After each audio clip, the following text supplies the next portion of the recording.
बात को रखना होगा। उस दिन भी मेरे आलिम लोग घरों से निकले, मदरसों से निकले, देश की आजादी के लिए अपनी कुर्बानियां दी है। और मैं आज भी आह्वान करता हूं कि जो हालात पर हमारा देश है, हमारा क्षेत्र है, हमारा राज्य है, हमारा प्रखंड है, इसमें आलिमों की बहुत बड़ा योगदान की जरूरत है। आप लोग जहां भी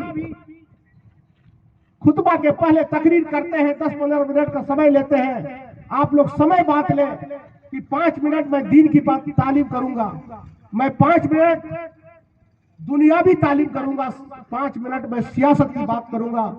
क्योंकि हमारे लोग दीन में आगे हैं, दुनिया की तालीम में पीछे हैं और सियासत में तो 0 पॉइंट पर है। इसलिए हम लोगों को आज के तारीख में दीन के साथ साथ दुनियावी तालीम भी हासिल करनी होगी। और मैं कोशिश और आग्रह भी करूंगा इस मदरसे के मुतलिब से कि मौलाना अलाउद्दीन साहब सिर्फ दीन की पढ़ाई नहीं, यहाँ दुनिया की पढ़ाई होनी चाहिए। यहाँ इंग्लिश मीडियम भी पढ़ाइए, फारसी भी पढ़ाइए, हिंदी भी पढ़ाइए, संस्कृत भी पढ़ाइए, इसकी भी शुरुआत कीजिए ताकि हमारे बच्चे इतिहास भी जान सके और हमारे देश की हालात पर भी अपना गौरव फिक्र कर सके। ऐसे जब मदरस होंगे तो हमारे बच्चे सब कुछ पढ़ेंगे और सब कुछ सीखेंगे और उसके साथ साथ हमारे सियासत की बात होगी। हम जहां जाते हैं कुछ सियासत की बात करते हैं और मेरी ये फितरत है, थोड़ा आप लोग बुरा भी नहीं मानेंगे कि जब 2000 में हमारा झारखंड अलग हुआ बिहार से, हमारे पास 81 में से 5 एमएलए हमारे मुसलमान थे 2000 में। आज 2023 हो गया, 23 साल में के अंदर जिस बच्चे का हो सकता है 20-21 साल में जिस बच्चे का शादी हो गया उनके पास बच्चे भी हो गए। लेकिन हमारे प्रदेश में 4 एमएलए से आज के तारीख 5 एमएलए के था, आज के तारीख में आज मौजूद 3 है।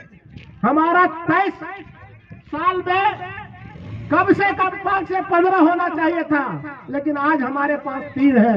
और वो 3 कौन है? खानदानी है, विरासत से मिले हुए हैं। हमारा और आपके बीच से कोई नहीं है। रामगढ़ से शब्बीर अहमद कुरैशी उर्फ भेड़ा सिंह थे। 2001 में उनकी इंतकाल होने के बाद वह सीट बाबूलाल मरंडी मुख्यमंत्री रहते हुए वो सीट लिया। आज तक उस सीट पर कोई दोबारा मुसलमान चुनाव नहीं जिताया, इसलिए हमारा उस सीट को छीना गया। हम लोगों को उस बात को भी याद रखना होगा। 4 सीटें ऐसी हैं जो खानदान से आते हैं। उस दिन भी आलमगीर आलम पाकुड़ से थे, आज भी जनाब आलमगीर आलम पाकुड़ में है।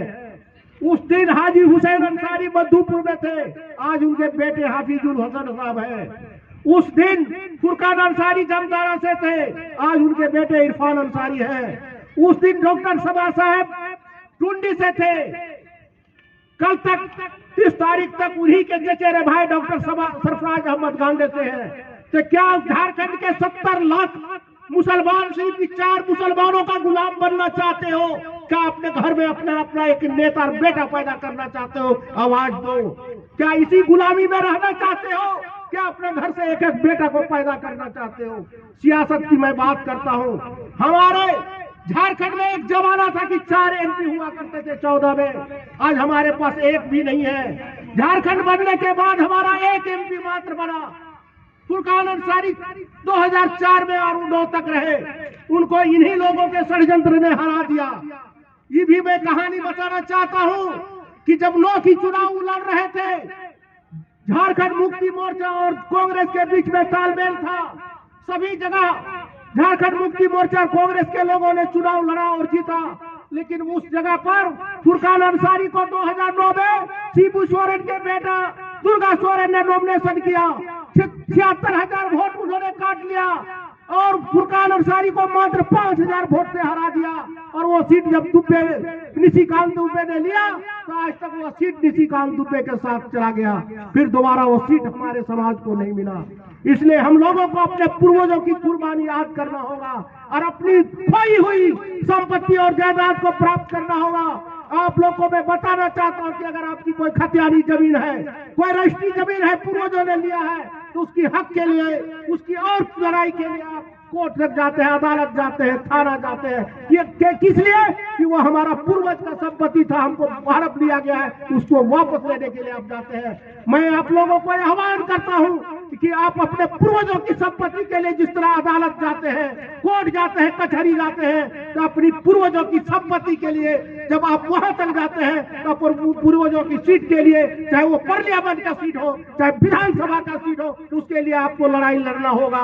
मुझे अफसोस इस बात की है कि 140 गांव जमुआ में है, अगर एक लोग भी अगर यहाँ पर आते तो 140 लोग मौजूद होते। लेकिन अफसोस मुझे है कि हमारे लोग अपने कौम की हिफाजत के लिए, अपनी लोग की भलाई के लिए, अपने पूर्वजों की भलाई के लिए लोग आते नहीं है। मुझे इस बात का भी अफसोस है। मैं ऐलान करता हूं, मैं जिस पार्टी में हूं वहां भी मैंने अपनी इस बात का कहा है कि नहीं, हम लोगों को झंडा ढोने की समय अब नहीं है। मुसलमानों को युग सचिव, अल्पसंख्यक मोर्चा प्रतिनिधि बना के अब हम लोग नहीं रहेंगे। हम लोगों की जितनी आबादी है उतनी भागीदारी सुनिश्चित करो। मैंने ऐलान किया है और हमारे लोग जान रहे हैं इस मसले को कि हमने झारखंड मुक्ति मोर्चा को भी मंच पर ललकारा है, राजद के लोगों को भी ललकारा है, माले के लोगों को भी ललकारा है कि तुम मुझे हमसे हमारा वोट मत लो, तुम हमारी भागीदारी सुनिश्चित करो। अगर झारखंड मुक्ति मोर्चा 4 सीट पर लड़ता है लोकसभा में तो 1 सीट मुसलमानों को देना होगा। अगर कांग्रेस 4 सीट पर लड़ता है तो मुसलमानों को 1 सीट देना होगा। अगर राजद 2 सीट पर लड़ता है तो 1 सीट मुसलमानों को देना होगा। अगर माले 1 सीट पर लड़ता है तो मुसलमानों को देना होगा। और मेरी यही भागीदारी सुनिश्चित होगी।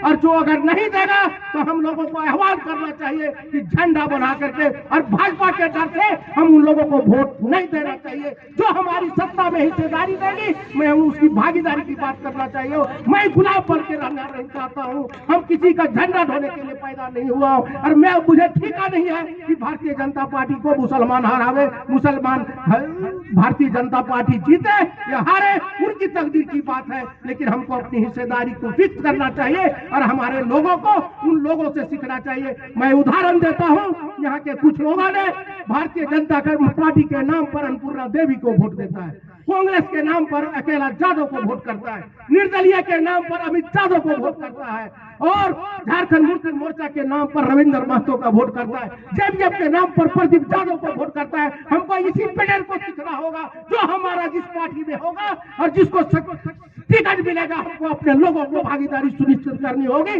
तब हमारी तरक्की होगी, तब हमारी फलाहियत की बात होगी, तब हमारी बहुमत की बात होगी।